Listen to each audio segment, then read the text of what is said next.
জন্য কিছু করবে না, তারা কৃষকদের জন্য কিছু করবে না, তারা ওই বাণিজ্য চুক্তি করে আমেরিকা খুশি করবে, নানান চুক্তি করে ভারতকে খুশি করবে, সাম্রাজ্যবাদী দেশগুলোকে খুশি করবে, আর আমাদের দেশে সেই শিল্পপতি ব্যবসায়ী তাদেরকে খুশি করবে। তাদেরকে আগের মতো ব্যাংক দখল করার সুযোগ করে দিচ্ছে, তাদেরকে নতুন নতুন করে ব্যাংক থেকে টাকা লুটে নেওয়া, ঋণ নেওয়ার জন্য সুযোগ করে দিচ্ছে। এক দলের পরিবর্তে আরেক দলের শাসন শুরু হবে। তাই এই সমস্ত দলগুলো আসলে ব্যবসায়ী মালিক শ্রেণীর স্বার্থের রক্ষা করার জন্য তারাই সেই দল গড়ে তুলেছে। তাদেরকে ইলেকশন করে জিতিয়ে এনে পার্লামেন্টে তাদের পক্ষে আইন প্রণয়ন করে।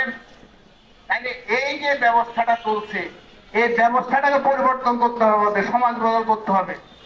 শুধুমাত্র নির্বাচনের মধ্য দিয়ে সরকার বদল করলে আপনার জিতবেন না। শ্রমিকরা কি কখনো নির্বাচনের রাস্তায় একমাত্র শ্রমিকদেরকে তার সঠিক লক্ষ্যে পৌঁছে নিয়ে যেতে পারবে? মে দিবস আমাদেরকে সেই শিক্ষা দিয়েছিল।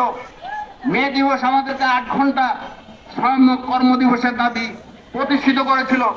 আজকে আমরা যখন আবার সেই শহীদ মৃত্যুবরণ করার মধ্য দিয়ে এই শ্রমিকদেরকে আন্দোলন আসতে এসে তাদের দাবি ছিনিয়ে আনতে হবে, সেই সংগ্রামের শপথ নেওয়ার মধ্য দিয়ে আমরা মে দিবস পালনকে সার্থক করে তুলব।